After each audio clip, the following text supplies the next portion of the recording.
अस्सलामुअलैकुम वरहमतुल्लाहि वबरकातुहू। उम्मीद है आप सब खैरियत तंदुरुस्ती और आफियत के साथ होंगे। आप देख रहे हैं JJC बाई सर जव्वाद। आज की लेक्चर वीडियो प्री इंजीनियरिंग और कंप्यूटर साइंस वालों के लिए लाया हूँ मैं। शुरू करते हैं। बिस्मिल्लाहिर्रहमानिर्रहीम। आज मैं आपको कराने जा रहा हूँ गवर्नमेंट दिल्ली कॉलेज का मैथ्स का पेपर। बड़ा अच्छा पेपर है। अपने साथ हाइलाइटर, बुक, कैलकुलेटर और कोई लिखने की चीज़ रख लें तो बहुत अच्छा हो जाएगा।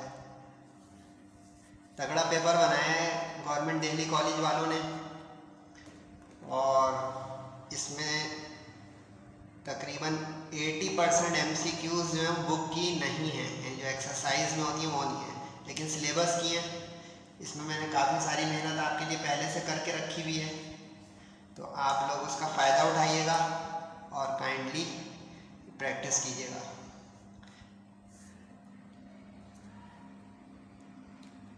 पहली MCQ जो है वो चैप्टर नंबर 1 की है, दूसरी भी 1 की है, फिर उसके बाद जो है 2 की हैं, उसके बाद जो है ये 3 की है वेक्टर्स, फिर ये भी वेक्टर्स, फिर उसके बाद जो है ये सीक्वेंस सीरीज़, फिर उसके बाद वाली भी सीक्वेंस सीरीज़, फिर ये मिसलेनियस सीरीज़, फिर उसके बाद ये परम्यूटेशन कॉम्बिनेशन, प्रोबेबिलिटी, उसके बाद बाइनोमियल, ये भी बाइनोमियल, उसके बाद range of function chapter 8 function and graphs, linear programming chapter 9, period जो है वो चैप्टर नंबर 8 में भी है, लेकिन ये बेसिकली चैप्टर 12 का शुमार कर लें इसको तो ज़्यादा सही रहेगा।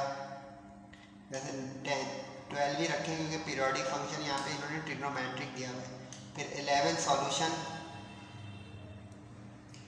ऑफ ट्राइंगल्स, फिर उसके बाद डबल एंगल फार्मूला वगैरह चैप्टर 10, साइन इनवर्स चैप्टर 12 और इनवर्स का क्वेश्चन चैप्टर 12। ये तो मैंने कर दी एक आसानी। अब है गेम ऑन, तेज तेज करना है। पहले मैं कह रहा रियल और इमेजिनरी पार्ट इसका क्या होगा। अगर आप बुक खोलेंगे तो ये एक्सरसाइज का सवाल है, उसने MCQs में दे दिया है, तो मैंने आपके लिए आसानी कर दी है। देखें जल्दी से। इसका तरीका ये होगा कि आप जो पावर में -2 है उसको पॉजिटिव करने के लिए बेस को रेसिप्रोकल कर दें, यानी बेस को उलट दें। उलटने के बाद AB होल स्क्वायर का फॉर्मूला लगा दें, A square 2AB B square, सही, बड़ा मशहूर formula A square B square 2AB का, और नीचे भी वही लगा दें। अब गौर करें तो 4 4 माइनस का 12 12 आयोटा प्लस का, ये तो पूरा कैंसिल होके 1 हो जाएगा, तो इसका रियल पार्ट 1 हो जाएगा, इमेजिनरी होगा नहीं क्योंकि आयोटा वाला हिस्सा ही नहीं है। तो इसका आंसर हो गया आपका, बोले सवाल ये था ना, रियल इमेजिनरी पार्ट 1 और 0। मज़ेदार सवाल है, प्रैक्टिस करें। फिर इससे ये पता चला कि रटना नहीं होता है पढ़ाई में, कुछ समझना भी होता है। दूसरे में कह रहे हैं कि product of two complex numbers to the power 9, ये डॉट नज़र आ रहा है। डॉट का मतलब होता है कि कॉम्प्लेक्स नंबर के तौर पे इसको डील करें। कॉम्प्लेक्स नंबर की मल्टीप्लिकेशन ऐसे होती है ACBD, यानी ये A है, ये B है, ये C है, ये D है, तो पहले A को C से करेंगे, फिर B को D से करेंगे, ठीक है। तो 1 1 जा 1, B को D से करेंगे तो आयोटा अपॉन आयोटा कट जाएगा, तो यहाँ पे आ जाएगा 1 - 1 से 0, ठीक है। और दूसरा है AD प्लस BC, तो AD 1 × 1 अपॉन आयोटा और BC तो आयोटा × 1, इसका एलसीएम ले लें तो आयोटा स्क्वायर, कॉन्जुगेटिंग कर लें अपॉन में जो आयोटा उसकी माइनस आयोटा अपॉन आयोटा। अब यहाँ पे गौर करें तो ये वाला हिस्सा भी 0 होने जा रहा है। कैसे? क्योंकि आयोटा क्यूब जो होता है वो होता है iota square × iota. Iota square होता है माइनस का 1, तो ये हो गया माइनस का आयोटा। अब यहाँ पे ऑलरेडी एक माइनस है, तो यूँ समझिए माइनस का आयोटा क्यूब है, तो ये माइनस का है, तो ये प्लस का, ये प्लस का। अब देखिए माइनस आयोटा प्लस आयोटा मिलकर हो गया 0, तो 0 0 को 10 दफ़ा कर दें, 100 दफ़ा कर दें, पावर 9 कर दें तो 0 ही आएगा। तो ये हो गया मज़ेदार सवाल, इसका आंसर हो गया 0। समझ में आ रहा है ना? अच्छा, ये जो MCQs है ये बुक की रिवर्स है। मैंने आदम जी DJ का कराया था, उसमें बताया था, यहाँ पे उसने दे ही दिया भाई। ग्रेटर देन जब होता है ना अपर ट्रायंगुलर होती है, लेसर देन होता है तो लोअर ट्रायंगुलर होती है। अपर ट्रायंगुलर का मतलब है इसके नीचे के एलिमेंट जो होंगे ना वो जीरो होंगे, ऊपर वाले जो है नॉन जीरो होंगे। अगली भी थ्योरी है rank of matrix. Rank of matrix ये होती है कितने जो है नॉन जीरो रॉज है। अब देखने में तो लग रहा है कि तीन नॉन जीरो है, इसमें भी सारे जीरो नहीं है, इसमें भी सारे जीरो नहीं है, इसमें भी सारे जीरो नहीं है, तो एक स्टूडेंट 3 पे टिक कर देगा, गलत हो जाएगा।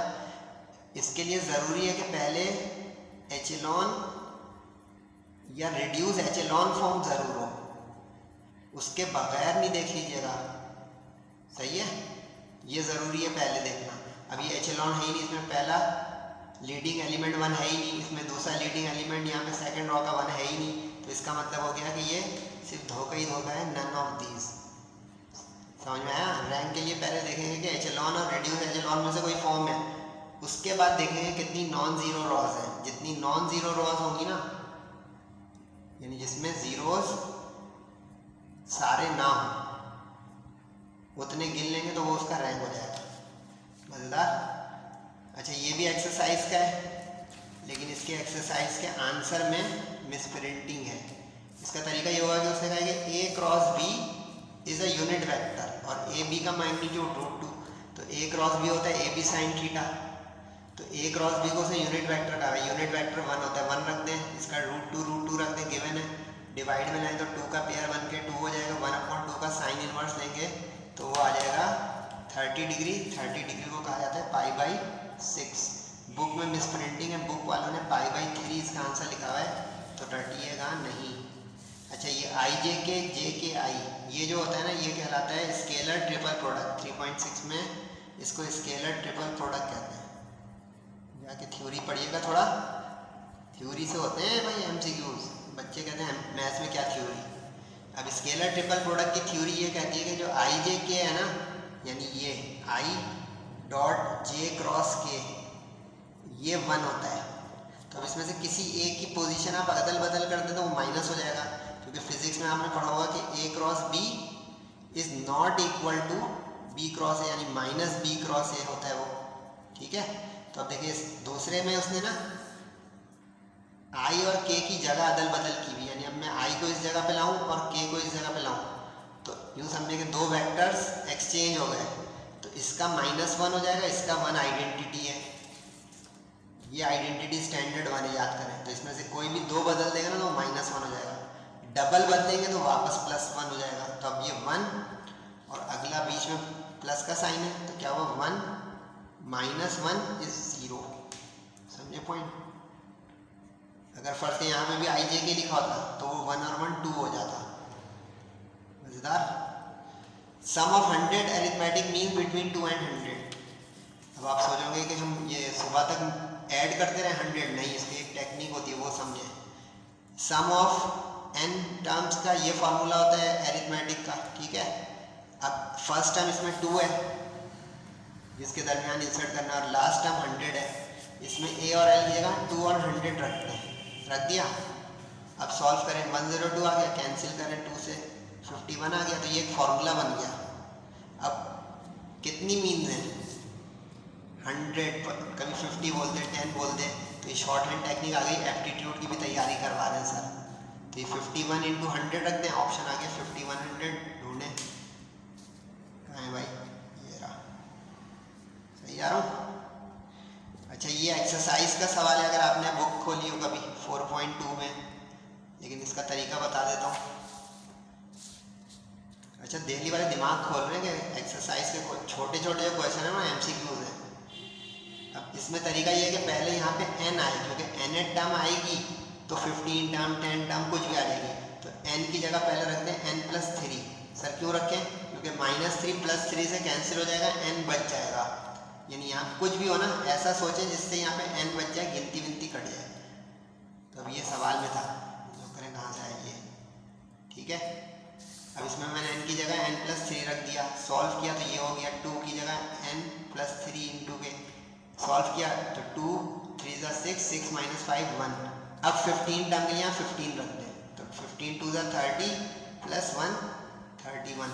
अब वो 10 टर्म पूछ ले, 28 टर्म पूछ ले, कोई सी भी पूछ ले, आप आंसर कर सकते हैं माशाल्लाह। समझ में आ रहा है ना?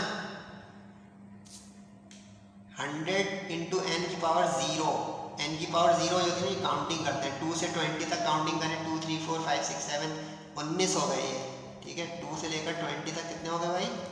19। तो 100 को 19 से मल्टीप्लाई कर दें। बुक में ये सवाल जो है ना सिर्फ इतना है एन नॉट, और वहाँ पे 3 से 20 तो वहाँ 18 आंसर है। यहाँ पे 100 देख के वो चेक कर रहे हैं बच्चों को कि कौन गाइड बुक ले जा रहे हैं या रट रहे हैं।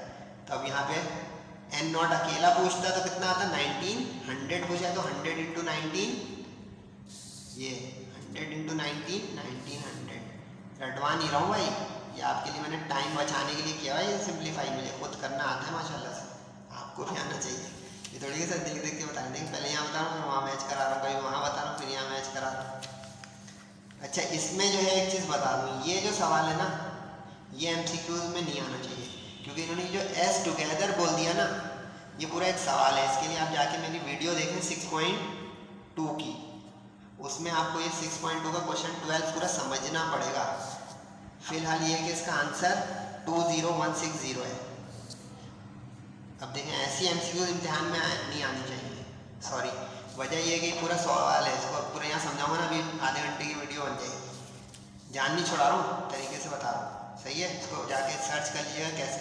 हाँ, इतना आ सकता है कि एसेंशियल के टोटल कितनी अरेंजमेंट है, तो वो इस तरह निकलती हैं कि इसमें टोटल कितने 1 2 3 4 5 6 7 8 9 ऊपर रख देंगे। एस 2 दफ़ा आ रहा है, 2 नीचे रख देंगे। कोई और 2 दफ़ा आ रहा है, ई 2 दफ़ा आ रहा है, उसको 2 दफ़ा रख देंगे। बाकी सब एक एक दफ़ा है, ठीक है। इसके बाद कैलकुलेटर चला देंगे यूँ, 9 फैक्टोरियल डिवाइडेड बाई 2 फैक्टोरियल, सही है, फिर डिवाइडेड बाई 2 फैक्टोरियल। अगर बिलफर्ज सिर्फ ये पूछ रहे कितने पॉसिबिलिटीज़ हैं, लेकिन 90720 आता, लेकिन जो एस टुगेदर कर दिया ना तो उसमें थोड़ा सोचना पड़ जाएगा, ठीक है। प्रोबेबिलिटी का, ये कंडीशनल प्रोबेबिलिटी का एक फॉर्मूला होता है, ये याद कर लें। वैसे 6.4 जाने वाली वीडियो बल्कि जा चुकी है, उसमें जाके पूरी 6.4 देखिएगा। कंडीशनल प्रोबेबिलिटी का फॉर्मूला है। अब उसने P A इंटरसेक्शन B पूछा हुआ है, सही है। तो इसका मतलब है कि इस फॉर्मूले में क्रॉस मल्टीप्लाई करना पड़ेगा, क्योंकि ये चाहिए तो ये क्रॉस में चला जाएगा, ठीक है। अब दोनों वैल्यूज दी हुई है, रखते हैं 2/3 और 1/4। प्रोबेबिलिटी ऑफ इवेंट ए दी हुई है 1/4, और probability of B given A वो दी हुई है 2/3। मल्टीप्लाई करते हैं, 2 से 4 कैंसिल, नीचे अपॉन में आ गया 2 3 ज़ा बोले 6, 1/6 कहाँ है भाई, ये रहा, ठीक है। बाइनोमियल एक्सपेंशन का binomial coefficient of odd number, पहले ये याद करें कि ऑड नंबर के जो कोफिशिएंट होता है ना उसका एक फॉर्मूला होता है ये। अच्छा, एक्सरसाइज में ये सवाल है कि फॉर्मूला बताएं।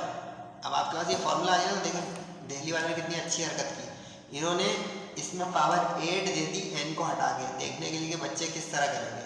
अब आपके पास ये अगर फॉर्मूला है तो इसमें रखें n की जगह 8, 2 की पावर 8 माइनस 1 कितना, 2 की पावर 7, 2 की पावर 7 कैलकुलेटर से, या गिने 2 to the 4 to the 8 to the 16 32 64 128 आ गया, वरना 2 की पावर 7 कैलकुलेटर से यूँ निकलेगी 2, सही है। पावर वाला बटन ये होता है रूट के बराबर, स्क्वायर के बराबर वाला चौथा बटन, इसमें लिख दें 7, क्या आया,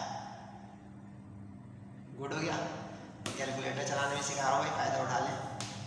तो कितना आ गया आंसर 128। अच्छा, अगर ऑड ना लिखता ना, सारे कोफिशिएंट पूछता, तो ये पावर 8 पूरी हो जाती, 2 की पावर n साइड पे लिख दें।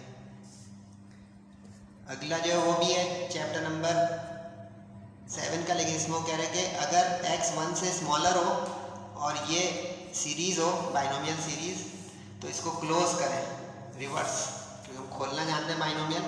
तरीका ये होता है कि इसको आप पहले उस फॉर्मूले में बंद कर दें जो हमारे पास होता है 1 + nx n - 1/2 factorial x square. इसमें बंद कर देंगे तो एक क्वेश्चन हो जाएगा। अब देखिए यहाँ पे -3 है, तो इसका मतलब है कि n जो है ना वो -3 है, ठीक है। और ऑल्टरनेट साइन चल रहा है, प्लस माइनस, इसका मतलब ये हुआ बेस प्लस आएगी, पावर नेगेटिव आएगी। अगर ये सारे प्लस में दिए होते ना 1 + 3x ऐसा 1 + 3x + 6x स्क्वायर ऐसे दिया होता तो ये बेस भी माइनस हो जाती और एक्सपोनेंट भी। लेकिन ऑल्टरनेट है तो आपके पास ऑल्टरनेट वाला आना चाहिए कि base plus exponent minus. Exponent कभी भी प्लस नहीं लेंगे क्योंकि उससे लिमिटेड नंबर ऑफ टर्म्स हो जाएंगी। इनफाइनाइट सीरीज जो होती है ना वो उसी वक्त बनती है जब सारी पावर फ्रैक्शन में या नेगेटिव में हो। पॉजिटिव पावर इंडेक्स आ गई ना तो लिमिटेड टर्म्स हो जाएंगी यानी फाइनाइट टर्म्स हो जाएंगी। 14 कह रहे हैं इसकी रेंज बताएं। अच्छा ये भी उसूलन नहीं आना चाहिए, पूरा एक सवाल है चैप्टर 8 का, लेकिन देख लें इसका सॉल्यूशन। अगर देख लें एक्सरसाइज का सवाल है करना है तो वहाँ से देख के कर लीजिएगा। 8.1 में ये मौजूद है, लेकिन यहाँ देख लें इसका तरीका होगा पहले y in terms of x को x in terms of y करें। जब x in terms of y करें तो देखें कि ये y और 1 - y 0 ना हो, क्योंकि ये वैनिश हो गया तो ख़त्म हो जाएगा सवाल। अब 1 - y/y ग्रेटर देन 0। अब इसका न्यूमरेटर अलग से 0 से बढ़ाओ तो वो हो गया y < = 1 और डिनोमिनेटर अलग से 0 से बढ़ाओ तो कुछ भी हो 0 ना हो। ऊपर वाले में तो 0 हो क्योंकि 0 रख देंगे तो 1 - 0 1 आएगा, लेकिन नीचे 0 रख दिया तो इन्फिनिटी हो जाएगा। तो अब इसकी रेंज बनी इस तरह। स्मॉल ब्रैकेट का मतलब है 0 से आगे और स्क्वायर ब्रैकेट का मतलब है इंक्लूडिंग 1, यानी इसका मतलब होता है इस ब्रैकेट का कि उसमें 1 शामिल हो, और इस ब्रैकेट का मतलब होता है कि उसमें 0 शामिल ना हो। समझे? थ्योरी बता दी। तो इस बुनियाद पे इसका ऑप्शन हो गया सी। क्योंकि भाई जल्दी स्पीड पकड़े यार, ये थ्योरी आगे शुक्र। वो रीजन जो फर्स्ट क्वाड्रेंट में इनइक्वालिटी को रिस्ट्रिक्ट करता है उसको क्या कहते हैं? Feasible region. Simple linear programming जाके देखें। पीरियड निकालने का तरीका होता है एंगल। अब यहाँ पे जो एंगल है ना इससे आपको पीरियड मिलेगा। पीरियड में से x को अलग करते हैं 3/π को पकड़ लें। ये ले भाई, अब इसमें 3/π जो है ना उसके बाद क्या लिखा है ये देखें आपको। सेक लिखा है, कॉस लिखा है, साइन लिखा है, टेन लिखा है। अब जो साइन कॉस और उसके उल्टे हैं दोनों, यानी कॉसेक और सेक, इसके पीरियड होते हैं 2π, और जो टेन और उसका रेसिप्रोकल होता है यानी कॉट, उसका पीरियड होता है पाई। तो अब ये जो यहाँ पे एंगल हो ना उसको उल्टा करके 2π से मल्टीप्लाई कर दें तो पीरियड आ जाएगा। अब देखिए यहाँ पे π/3 को 2π से मल्टीप्लाई कर दें तो क्या आ गया 2π/2/3, 2π²/3। ये टेक्निक। अब जैसे यूँ एक मिसाल दे रहा हूँ समझाने के लिए, जैसे लिखा होता है cosec x/3। अब यहाँ पे एंगल x/3 यानी 1/3 है, तो आप इसको उल्टा करें 3 और 2π से मल्टीप्लाई कर दें, इसका 6π पीरियड हो गया। समझे? इस तरह आपके वाले सवाल का हो गया 2π²/3। खेलिएगा, इसको रटिएगा नहीं, है पीरियड वाली बहुत सारी बन सकती हैं। अच्छा ये चैप्टर 11 से आगे a - b + c। हम जानते हैं कि a + b + c जो है वो सेमी पैरामीटर का ट्वाइस होता है यानी पेरीमीटर होता है। ठीक है, अपॉन में 2 होता था तो ऐसा होता था ना। अब यहाँ पे हमें -b चाहिए सवाल में। ये देखिए इसका मतलब दोनों साइड पे 2b सब्ट्रैक्ट करना है, तो इधर 2b सब्ट्रैक्ट करेंगे तो 1 - 2b से माइनस का भी आ जाएगा और राइट पे 2s - 2b आ जाएगा, and subtracting -2b both sides. अब गौर करें तो यहाँ पे वो चीज़ आ गई जो उन्होंने पूछी है ऑप्शन में, 2s - b, यानी ये चीज़ बराबर हो गई 2s - b के। दो और आंसर साइड पे लिखें कि अगर यहाँ पे c माइनस का होता तो 2s - c हो जाता, अगर a माइनस का होता तो 2s - a हो जाता, और सारे अगर a b c प्लस होते तो 2s हो जाता। 4 आंसर लिख लें, चारों में से कोई भी पूछ सकता है। 2s इसके बराबर, s - b × 2 इसके -b, -c हो तो 2s - c, -a हो तो 2s - a। सर कितना बता रहे हैं देखें। अगला लिखा हुआ है कि cos θ इनमें से किसके बराबर है? तो सभी के बराबर है। सोचें कैसे, क्योंकि ओरिजिनल जो फॉर्मूला था हमारे पास वो ये था cos² θ - sin² θ इज cos 2θ। बोले हाँ यही था ना ओरिजिनल। अब मतलब ये हो रहा है कि यहाँ पे जो एंगल होता है यहाँ उसका डबल होता है। ठीक है, यहाँ पे जो एंगल होता है यहाँ पे उसका डबल होता है। अब यहाँ पे ज़रा गेम देखें डेली वालों की। यहाँ पे हाफ है तो ये डबल हो गया 1, हाफ है डबल हो गया 1, हाफ है इसका डबल हो गया 1। और ओरिजिनल फार्मूला क्या था, जब 2 थीटा था तो यहाँ cos square minus sine square theta, 2 cos square theta minus 1 minus 2 sine square theta, तो डबल डबल कर दिए यहाँ पे तो हाफ का, तो इसलिए ऑल ऑफ दीज हो जाएगा। टेक्निक को समझे, टेक्निक को रटे, आंसर मत रटे भाई, ये मैं टाइम लगा रहा हूँ आप लोगों के लिए। यानी अब यहाँ पे अगर वो थीटा बाई 3 कर देगा तो उसका डबल करना पड़ेगा आपको, समझ रहे हैं, जो एंगल होगा उसका डबल होगा, ये नहीं रटेगा कि यही वाली एमसीक्यू आएगी। अच्छा रेंज का जो सवाल है इसके लिए पेज नंबर 375 देख लें, ये पूरा वहाँ पे एक टेबल बना हुआ है, टेबल में आपको रेंज और डोमेन की पूरी वैल्यूज मिल जाएंगी। तो साइन और कॉस इनवर्स का रेंज होती है -π/2 से π/2 तक। टेंजेंट 2x -1 का सॉल्यूशन इस इंटरवल में क्या, अभी इंटरवल पहले देखें, -90 से 90 तक। अब -90 से 90 ये हुआ क्योंकि ये 0 होता है, ये 90 होता है और ये -90 होता है, क्लॉकवाइज माइनस होता है, एंटी क्लॉकवाइज प्लस होता है, ठीक है, इस रीजन में। तो अब पहले 2x को अलग करेंगे तो ये हो जाएगा टेंजेंट इनवर्स -1, कैलकुलेटर मांगेंगे तो ये दे देगा -45 डिग्री, -π/4 लिख देंगे उसको, हाफ करेंगे उसको तो -π/8 आ जाएगा।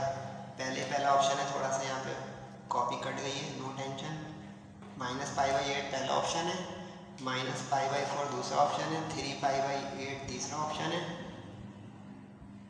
और आखिरी ऑप्शन क्या है भाई 3π/4। लेकिन हमारे मतलब का ऑप्शन पहले ही पहला है -π/8। ये बुक की वैसे एक्सरसाइज की है, ज़्यादातर इसमें बुक की नहीं थी।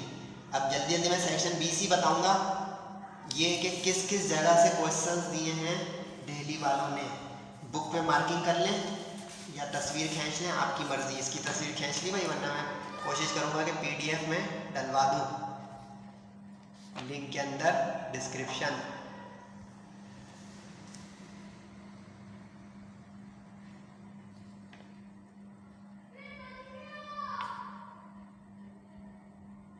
सही है ना, अब बिल्कुल तेज तेज करना है भाई, छुट्टी टाइम हो रहा है। ज़्यादातर सवाल इसमें जो है बुक के, सिर्फ मैं ये बताऊंगा कि सर जब बात के इंपॉर्टेंट लग रहे हैं कि नहीं। ये मैंने इंपॉर्टेंट निकाला है, solve the exercise, solve the equation, सही है। Period of the periodic matrix ये भी निकाला हुआ है। लेफ्ट पे रेफरेंस देखे हुए कि आप अगर मार्किंग करना चाहें तो कर सकते हैं, प्रैक्टिस के लिए अच्छा पेपर है, सही है। Index of the nilpotent matrix, ये थोड़ा सा अनएक्सपेक्टेड है। प्रूव वाली एक्सरसाइज 2.4 मोस्ट इंपॉर्टेंट निकाली हुई है मैंने। Moment of inertia 3.5 cross product की एक्सरसाइज मोस्ट इंपॉर्टेंट निकाली हुई मैंने। ये अनएक्सपेक्टेड सवाल है, मैंने इसको सजेस्ट कर रहा। 5.2 का ये इंपॉर्टेंट तरीन, सॉरी 5.1 का इंपॉर्टेंट तरीन मैंने निकाले, मॉडल पेपर में भी है। MP का मतलब होगा मॉडल पेपर, EX का मतलब होगा अगर REB के साथ लिखा तो रिव्यू एक्सरसाइज, EX लिखा होगा अकेला तो सॉल्व एग्जाम्पल है। How many words can be prepared, मैंने इंपॉर्टेंट निकाला हुआ है 6.3 का कॉम्बिनेशन का, और इस साल कॉम्बिनेशन का ही ज़्यादा चांस है आने का, सही है भाई। ये 50-50 चांस है। मैथमेटिकल इंडक्शन में से एक सवाल ज़रूर आएगा, मैंने इंपॉर्टेंट निकाले हैं उसमें से उन्होंने दे दिया, ये वाला मैं एक्सपेक्ट नहीं करूँगा। सर्किल का मतलब है कि इसको आप छोड़ सकते हैं, अंडरलाइन का मतलब है कि जिनका हाजमा बाकी है वो ट्राई कर सकते हैं, सर्किल को आप डिस्कार्ड कर सकते हैं कि इंशाल्लाह इसमें से नहीं आ रहा। फर्स्ट नेगेटिव टर्म मैंने मोस्ट इंपॉर्टेंट निकाली हुई है। मैथमेटिकल इंडक्शन में देखिए डिवाइड वाला भी आ सकता है और केस 1 भी आ सकता है। मिडिल टर्म इंपॉर्टेंट निकाली हुई है मैंने। अच्छा इन्होंने और बहुत लगाया है प्रैक्टिस करने के लिए, सही है। अच्छा रिव्यू एक्सरसाइज से इन्होंने एक सवाल दे दिया है, अगर रिव्यू एक्सरसाइज का ये सवाल करना होगा तो मुझे बता दीजिएगा, मैंने अभी सॉल्व नहीं किया है। Equation of the form most important निकाली हुई मैंने 8.3। अच्छा ये सवाल डॉट का मतलब है कि आउट ऑफ बुक है, कोई प्रैक्टिस करे नहीं तो मुझसे पूछ लीजिएगा अलग से। ये जो सवाल है ना ये इस जैसा तो मौजूद है 10.4 में, सॉरी 10.2 में, लेकिन ये वर्ड टू वर्ड मौजूद नहीं है। पैराग्राम 11.2 का ये मॉडल पेपर में भी आया हुआ, इन्होंने भी दे दिया। ग्राफ जो है cos 2x का sin -x का बुक में नहीं है, लेकिन मैंने sin -x के ग्राफ को इम्पोर्टेंट कहा हुआ है, आप प्रैक्टिस करना चाहें तो कर लें। साइन इनवर्स का प्रूफ और ये 12.4 का इम्पोर्टेंट निकला हुआ है, सही है। इसको मैं एक्सपेक्ट नहीं करूँगा, सर्किल वाले छोड़ दें, डॉट वाले अगर करना चाह रहे हैं तो बिस्मिल्लाह, और अंडरलाइन का मतलब है वो भी आप ट्राई कर सकते हैं, सही है। सेक्शन सी पे आ जाएं, Gauss Jordan Gauss elimination most important expected, सही है। मल्टीप्लिकेटिव इनवर्स 50-50 चांस है इसका, लेकिन ज़्यादा चांस इसी का है सॉल्व द इक्वेशन का, सही है। 4.9 में ये सवाल है, एक्सरसाइज रिव्यू में भी है, तो आप दिल्ली वालों ने रिव्यू में से दिया है, प्रैक्टिस के लिए आप इसको 4.9 को फॉलो करके कर सकते हैं। तो 4.9 में ज़्यादा सवाल है। बाइनोमियल के प्रूफ वाले बहुत आ रहे हैं, प्रैक्टिस करें। चैप्टर 3 वेक्टर का ये सवाल मैंने इंपॉर्टेंट निकाला, ये मॉडल पेपर में भी आया हुआ है, प्रैक्टिस करें। वॉल्यूम ऑफ टेट्राहेड्रॉन 3.6, ये भी इम्पॉर्टेंट है। पिछले साल जो मॉडल पेपर आया था उसमें था ये, इस साल जो मॉडल पेपर आया उसमें है ये, ऊपर नीचे के दोनों। Journal solution set 12.5 most important है, और इत्तेफाक से इन्होंने प्रैक्टिस के लिए जो 3 दिए, तीनों मैंने इंपॉर्टेंट निकाले हुए हैं। ये वाला मॉडल पेपर में भी आया हुआ है, जो ऊपर क्वेश्चन नंबर 14 लिखा हुआ है रेड पेन से। इसमें इन्होंने प्रूफ दे दिया है 10.3 का। अब ये जो है ना थोड़ा सा अनएक्सपेक्टेड सा लग रहा है, लेकिन ये वाला हर कोई एक्सपेक्ट कर रहा है, ये जो साइन कॉस वाला होता है, ठीक है, ये भी हर कोई एक्सपेक्ट कर रहा है। ये दो थोड़े से नॉन फैमिलियर है, इसका मैं अभी आपको सॉल्यूशन दिखा दूंगा, ये मैंने करके रखा हुआ है आपके लिए। ये बुक का सवाल है, ये आउट ऑफ बुक है, डॉट लगा हुआ है। फंडामेंटल लॉ मैं नहीं सजेस्ट करूंगा कि फॉर्मूले इस साल प्रूफ के लिए आएंगे। लीनियर प्रोग्रामिंग वर्ड प्रॉब्लम नहीं कीजिएगा, ऊपर वाला बिल्कुल एक्सपेक्टेड है और मैंने इंपॉर्टेंट भी निकाला है। प्रोबेबिलिटी एक्सरसाइज में से दिया उन्होंने, और मॉडल पेपर में भी यही सवाल आया हुआ है। पेयर ऑफ डाइस वाला मॉडल पेपर में भी आया और एक्सरसाइज में भी मौजूद है। बस ये 2 सवाल मैं दिखाने जा रहा हूँ, उसके बाद छुट्टी कीजिएगा, उससे पहले लिख लें भाई।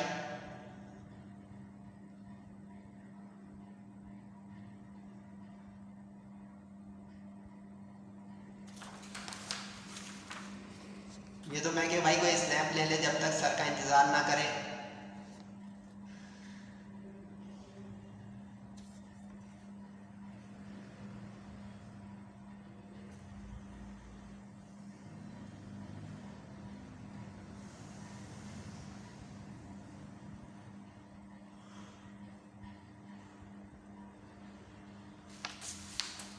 ये वो सॉल्यूशन जिसकी मैं बात कर रहा हूँ, वैसे बुक का है लेकिन इसकी वीडियो नहीं दी है, तो मैंने कहा यहाँ पे सॉल्व कर दूँ। टेंजेंट 4 थीटा को इसके बराबर प्रूफ करना है, सही है। लेफ्ट हैंड साइड में 4 को 2 × 2 लिख दें, फिर इसको डबल एंगल फार्मूला लगा दें, जो एक्चुअल ये था, tangent double angle is equal to 2 of tangent angle upon 1 minus tangent square of angle. अब इसके अंदर खुद डबल एंगल आ गया, तो उसके अंदर फिर फॉर्मूला लगेगा, डबल डेकर हो गया, ट्वाइस ऑफ ट्वाइस है ना, तो पहले इसको एंगल समझे थीटा, तो देखिए वो थीटा की जगह पे आ गया 2 थीटा 2 थीटा। फिर अब इसको डबल एंगल समझे तो उसके अंदर देखिए आ गया थीटा थीटा, समझे।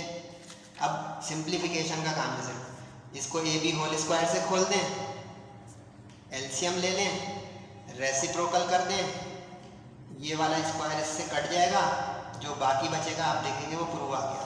बेसिक बस ये है कि 4 को 2 × 2 करना है, और फिर 2 की वजह से पहले एंगल का फॉर्मूला जो एक्चुअल है, देखिए यहाँ पे थीटा का डबल 2 थीटा, तो यहाँ पे 2 थीटा का डबल 4 थीटा, तो इसलिए देखें हम जब 2 थीटा आएगा तो थीटा वाला लगाएंगे, 4 थीटा आएगा तो 2 थीटा वाला लगाएंगे। ये बस इसमें ट्रिक है, बाकी सिंपल क्वेश्चन है।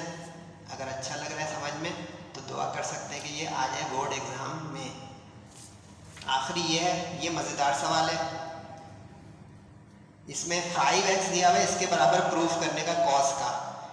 5 को स्प्लिट कर दें 3 2 में, पहले लगाए इस पे अल्फा प्लस बीटा की identity, cos alpha cos beta minus sine alpha sign beta, और फिर उसके बाद लगाएं ट्रिपल एंगल और डबल एंगल की आइडेंटिटी। लेकिन कॉस की ट्रिपल आइडेंटिटी ये आपको याद करनी पड़ेगी, और साइन की ट्रिपल आइडेंटिटी याद करनी पड़ेगी, क्योंकि ये ड्राइव करके आती है। कॉस की तो इतनी यूज़ होती है कि याद हो जाती है, लेकिन कॉस की वो वाली यूज़ करेंगे जिसमें कॉस आता है, क्योंकि हमें देखिए प्रूफ में सारे कॉस चाहिए। ठीक है, ये बारीकी है। उसके बाद सिंप्लीफाई करते जाएं एहतियात से। cos 3x रख दें, cos 3x की जगह 2x की जगह 2x वाली, sin 3x की जगह ये जगह कम थी, लेकिन आप सामने लिखिएगा, बोर्ड एग्जाम की कॉपी वाइड होती है, sin 2x की जगह ये। अब इसमें साइन आ गया तो साइन की वो वाली आइडेंटिटी यूज़ करेंगे जो sine square 1 minus cos square के बराबर होता है, क्योंकि सारे कॉस से बदल रहे हैं। कॉस में तो सारे कॉस वाले आ गए, इस साइन में साइन भी आ गया, तो साइन को आगे चल के हम रिप्लेस करेंगे। अब साइन स्क्वायर तो करेंगे 1 माइनस कॉस स्क्वायर, साइन 4 को हम समझेंगे साइन स्क्वायर का स्क्वायर, तो ये 1 माइनस कॉस स्क्वायर का स्क्वायर, तो ये हो जाएगा ए स्क्वायर बी स्क्वायर 2ab से ओपन, यानी a minus B whole square से खुल जाएगा। फिर बहुत एहतियात से ब्रैकेट खोल लें, एक जैसों को ऐड सबट्रैक्ट करें, ये 8 5 वाला आ गया, 8 ये आ गया, तो 8 और 8 16 हो गया, 4 ये आ गया, 16 ये आ गया, तो 16 और 4 20 हो गया, ये 8 आ गया, ये 3 आ गया, तो 8 माइनस 3 5 हो गया।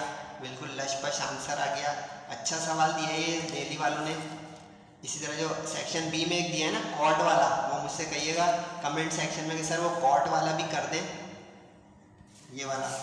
उसके बाद छुट्टी आप लोग, अल्लाह हाफ़िज़, टाटा बाय बाय, ये वाला कह रहा हूँ जो डेली वालों ने अलग सा दिया है। ये एक सवाल है जो मैंने सॉल्व नहीं किया, लेकिन आप ट्राई करके बताइएगा कि सर हुआ कि नहीं। सही है जी, फीडबैक जरूर दीजिएगा। अपना सबका ख्याल बहुत रखिएगा, खास करके वालिदैन का।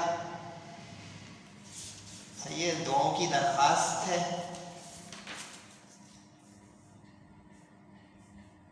अस्सलामु अलैकुम वरहमतुल्लाहि वबरकातुहू।